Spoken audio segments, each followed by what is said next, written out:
తెలంగాణలో ప్రభుత్వ ఆదాయం క్రమంగా తగ్గుముఖం పడుతుండటంతో సర్కార్లో ఆందోళన మొదలైంది. రియల్ ఎస్టేట్ రంగం పూర్తిగా కుదేలవడంతో రిజిస్ట్రేషన్ల శాఖ ఆదాయం అంతకంతకు పడిపోవడం ఆర్థిక శాఖను కలవరపెడుతుంది. ఇప్పటికే అంతంత మాత్రంగానే ఉన్న సర్కార్ ఖజానా ఇప్పుడు ఆదాయం తగ్గడంతో మరింత ఇబ్బందులు పడింది. ఇచ్చిన 6 గ్యారంటీ హామీలు దేవుడెరుగు గాని ప్రభుత్వ ఉద్యోగులకు జీతాలు ఇవ్వడమే కష్టంగా మారిందట. దీంతో ఆర్థిక కష్టాలు తీరిపోయే మార్గాలను వెతకడం మొదలుపెట్టిన రాష్ట్ర ప్రభుత్వానికి ఆ కష్టాలన్నీ తీరిపోయే మార్గం ఒకటి దొరికింది. అదే కంచగచ్చిబౌలి భూములు. అప్పుడెప్పుడో ఏళ్ల క్రితం ఉమ్మడి ఆంధ్రప్రదేశ్ లో చంద్రబాబు ప్రభుత్వం ఐఎంజీ వంటి సంస్థలకు కేటాయించిన భూములు వివాదాల్లో ఉండిపోయాయి. అయితే ఇప్పుడు అవి కోర్టు కేసుల నుంచి బయటపడడంతో వాటిని అమ్మి పెద్ద ఎత్తున నిధులు సమీకరించుకునేందుకు సిద్ధమైంది రేవంత్ సర్కార్. ఇందులో భాగంగానే 400 ఎకరాలను సిద్ధం చేసింది. గచ్చిబౌలికి ఆనుకొని ఉన్న కంచగచ్చిబౌలిలో ఉన్న ఈ భూములను అభివృద్ధి చేసి గజాల లెక్కన అమ్మాలని ప్రభుత్వం నిర్ణయించింది. వీటి ద్వారా కనీసం 40,000 కోట్లు వస్తాయని ప్రభుత్వం అంచనా వేస్తోంది. నిజానికి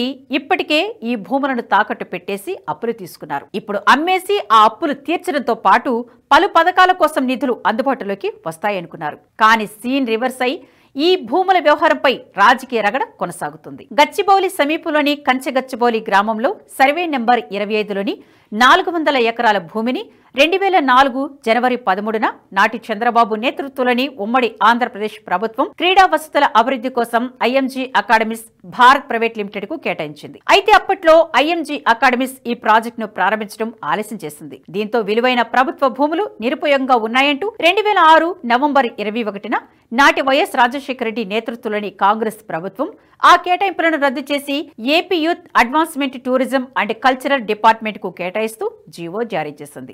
ఈ కేటాయింపులపై ఐఎంజీ అకాడమీస్ 2006లో హైకోర్టులో రిట్ పిటిషన్ దాఖలు చేయగా సుదీర్ఘ న్యాయ పోరాటం జరిగింది. 2024 మార్చి 7న రాష్ట్ర ప్రభుత్వానికి అనుకూలంగా హైకోర్టు ఉత్తర్వులు జారీ చేసింది. అయితే ఈ తీర్పుపై ఐఎంజీ అకాడమీస్ సుప్రీంకోర్టులో సవాల్ చేయగా 2024 మే 3న IMG Academies petition Supreme Court dismiss చేసింది. దీంతో ఆ 400 ఎకరాల భూమి ప్రభుత్వానికి దక్కింది. అనంతరం టీజీఐఐసి విజ్ఞప్తితో Serilingampally deputy collector tahsildar revenue రికార్డుల ప్రకారం కంచగచ్చిబౌలు లేని 400 ఎకరాల భూమిని ప్రభుత్వ భూమిగా నిర్ధారించి ఆక్రమణలకు గురి కాకుండా తర్వాత అభివృద్ధి పనులకు గాను ఆ భూమిని స్వాధీనం చేసుకోవాలని అధికారులు సూచించారు. అప్పటి నుంచి ఆ భూమి ప్రభుత్వ స్వాధీనంలోనే ఉందని ప్రభుత్వం పేర్కొంది. తమకు కేటాయించిన సదరు భూమికి సంబంధించిన ఉమ్మడి సరిహద్దుల గుర్తింపు హెచ్సియు అధికారుల సమన్వయంతోనే 2024 జూలై 19న జరిగిందని ప్రభుత్వం స్పష్టం చేసింది. అక్కడి సర్వేను పరిశీలించిన టీజీఐఐసి ఆ 400 ఎకరాల భూమిని మాస్టర్ ప్లాన్ ప్రకారం సాధ్యమైనంత ఎక్కువగా వినియోగించుకునేందుకు 2025 ఫిబ్రవరి 28న రిక్వెస్ట్ ఫర్ ప్రపోజల్స్ జారీ చేసింది. వాటిని వినియోగించుకునేందుకు ఇప్పుడు భూమిని చదును చేసే కార్యక్రమం మొదలుపెట్టింది. దీంతో విద్యార్థులు రాజకీయ పక్షాల నుంచి వ్యతిరేకత మొదలైంది. హెచ్సియు చుట్టూ ఉన్న 400 ఎకరాల భూమి 2004లో నాటి చంద్రబాబు ప్రభుత్వం ఓ ప్రైవేటు కంపెనీలకు కట్టబెట్టింది మొదలు ఇప్పటి వరకు ఈ భూములు ఎవరివి అన్న దానిపై స్పష్టత లేదు. అటు ప్రభుత్వం ఈ భూములు తమవే అని వాదిస్తుండగా సెంట్రల్ వర్సిటీ మాత్రం అది అబద్ధమంటోంది. టీజీఐఐసికి కేటాయించిన స్థలం యాజమాన్యం యూనివర్సిటీ భూముల హద్దుల నిర్ధారణ విషయంలో తాజాగా రాష్ట్ర ప్రభుత్వం చేసిన ప్రకటనను హెచ్సియు ఖండించింది. 400 ఎకరాల భూమిని గుర్తించేందుకు యూనివర్సిటీ క్యాంపస్ లో రెవెన్యూ అధికారులు 2024 జూలైలో ఎలాంటి సర్వే నిర్వహించలేదని యూనివర్సిటీ రిజిస్ట్రార్ ప్రెస్ నోట్ విడుదల చేశారు. సర్వే నిర్వహించకుండా ప్రభుత్వ భూమి అని ఎలా నిర్ధారిస్తారని ప్రశ్నించారు. అయితే ఈ 400 ఎకరాల స్థలం ప్రభుత్వానికి చెందినదైనా యూనివర్సిటీకి చెందినదైనా వీటిని ఐటీ ఇండస్ట్రీలకు కేటాయించడం సమంజసమేనా అనే ప్రశ్నలు వినిపిస్తున్నాయి. ఇప్పటికే హైదరాబాద్ కాలుష్య కోరలో చిక్కుకుపోయింది. నగరం విస్తరిస్తున్న కొద్దీ పచ్చని చెట్లు కనుమరుగై భారీ టవర్లు వెలుస్తున్నాయి. కాలుష్య కాసారంలో మునిగిపోయిన నగరానికి ఆక్సిజన్ అందించే చిన్నపాటి అడవులను కూడా నరికేస్తే ఇక జీవనం కొనసాగేదెలా అని పర్యావరణవేత్తలు ప్రశ్నిస్తున్నారు. అంతేకాదు హెచ్సియు చుట్టూ ఉన్న అటవీ భూముల్లో అరుదైన వృక్ష జంతు సంపద కూడా ఉంది. దీనిపై 2008-9లో హైదరాబాద్ సెంట్రల్ వర్సిటీ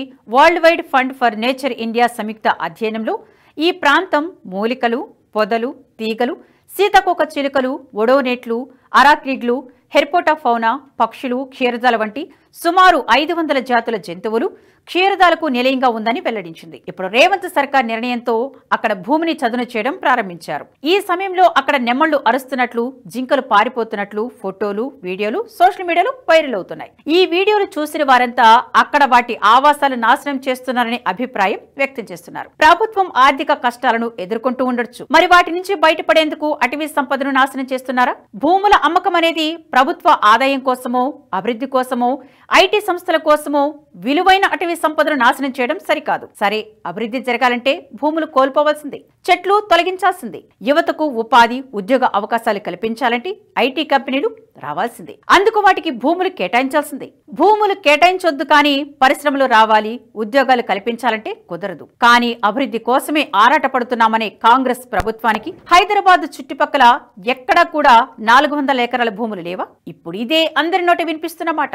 నగరం చుట్టుపక్కల తొండలు గుడ్లు పెట్టని భూములు చాలానే ఉండుండొచ్చు. అలాంటి బంజరు, బీడు భూములను గుర్తించి వాటిని ఐటీ సంస్థలకు కేటాయిస్తే ఆ ప్రాంతం అభివృద్ధి చెందుతుంది. అలాంటి భూములు లేని పక్షంలో తప్పని పరిస్థితి అనుకున్న సమయంలో అటవీ భూమిని కేటాయించాలి. ప్రభుత్వం అనుకోవాలి కానీ అక్కడ కాకుండా నగరం నలువైపులా ఎక్కడో ఓ చోట భూమి లభిస్తుంది. అలా చేయకుండా ఉన్న అడవిని నాశనం చేసుకుంటే మానవాళికే కీడు జరుగుతుంది. దేశంలో అతిపెద్ద నగరాలు హైదరాబాద్ ఒకటి. అభివృద్ధి చెందిన నగరాలకు కాలుష్యం అనే సమస్య పట్టిపీడిస్తుంటుంది. మరి ఆ కాలుష్య భూత నుంచి నగరాన్ని కాపాడుకోవాలంటే చెట్లను విరివిగా పెంచాలి. కానీ ఎంత పెంచినా సృష్టిని మాత్రం మించలేం. అలా నగరానికి మేలు చేసే అటవీ ప్రాంతాన్ని కనుమరుగు చేయాలనుకోవడం దుర్మార్గం అంటున్నారు పర్యావరణ ప్రియులు. ఇటీవల వికారాబాద్ జిల్లా దామగుండం అడవుల్లోనూ ఇటువంటి పరిస్థితి ఏర్పడింది. కేంద్రం అక్కడ నేవీ రాడార్ ఏర్పాటు కోసం అటవీ భూమిని కోరగా రాష్ట్ర ప్రభుత్వం అప్పగించింది. అటువంటి స్థితిలో అడవిని నాశనం చేయడం ఏంటని కొంతమంది వాదించారు. కానీ నేవీ రాడార్లను ఇతర స్థానాల్లో ఏర్పాటు చేయడం కుదరదు. వాటికి సరిగ్గా జియో పొజిషన్స్ నిర్ధారించబడి ఉంటాయి. అందుకు అరువైన ప్రాంతంలోనే ఏర్పాటు చేయాల్సి ఉంటుంది. అక్కడ అడవులు ఉంటే తొలగించాల్సి వస్తుంది. కానీ ఐటీ కంపెనీలకు అలాంటి పరిస్థితి ఉండదు. ఎక్కడైనా వాటిని ఏర్పాటు చేయవచ్చు. అభివృద్ధి చేయాలనుకుంటున్న రాష్ట్ర ప్రభుత్వానికి కంచగచ్చిబౌలి భూములు తప్ప నగరం చుట్టూ మరెక్కడ భూములు దొరకడం లేవా? ఉన్న సంపదను నాశనం చేసి కొత్తగా సంపద సృష్టిస్తామంటే మానవాళికి చెడు చేకూరిస్తే తప్ప వచ్చే ఆ సంపద ఎందుకు? అందరూ వ్యతిరేకిస్తున్న కంచగచ్చబౌలి భూములను వదిలేసి అభివృద్ధి కోసమే అయితే మరో చోటు కూడా భూములు కేటాయించి అభివృద్ధి చేయవచ్చు. ప్రకృతిని నాశనం చేస్తే తప్ప అభివృద్ధి సాధ్యం కాదంటే అలా అభివృద్ధి చెందుతున్న దేశాల పరిస్థితి ఎలా ఉందో చూస్తూనే ఉన్నాం. ప్రకృతిని నాశనం చేస్తే దాని పర్యవసనం ఎంత తీవ్రంగా ఉంటుందనేది కళ్ళారా చూస్తున్నాం. మరి అలాంటి పరిస్థితులు తలెత్తకుండా ఉండాలంటే ఆచితూచి వ్యవహరించాల్సి ఉంటుంది. అభివృద్ధి అనేది అవసరం, కానీ ఆ అభివృద్ధి మరో వినాశనానికి దారి తీయకూడదు. ఇప్పుడు కంచగచ్చబౌలి భూముల వ్యవహారంలో కూడా అలాంటి విషయాలే చూస్తున్నాం. చూడాలి మరి హెచ్సియు భూముల వ్యవహారం ఇంకెంత దూరం వెళుతుందనేది. సాయి గారు, మీ మీద నమ్మకం ఉంది. మీరేం చేసినా దేశాన్ని మంచి చేస్తారు. మీరు ఓటీటీ ఛానల్ ఓపెన్ చేస్తారు. Give me the honour to become the first subscriber. Thank you sir. NH ప్రైమ్ని సబ్స్క్రైబ్ చేసుకుంటున్నందుకు first thank you very much sir. ఈ వీడియో మీకు నచ్చినట్టయితే లైక్ చేయండి, 10 మందికి షేర్ చేయండి. అలాగే కామెంట్ల రూపంలో మీ అభిప్రాయాలను మాతో పంచుకోండి. Nationalist hub group of channels ను సబ్స్క్రైబ్ చేసుకుని తెలుగునాట జాతీయవాద జర్నలిజాన్ని ప్రోత్సహించండి. ఈ వీడియో కింద ఉన్న బెల్ ఐకాన్ పై క్లిక్ చేయడం మర్చిపోవద్దు.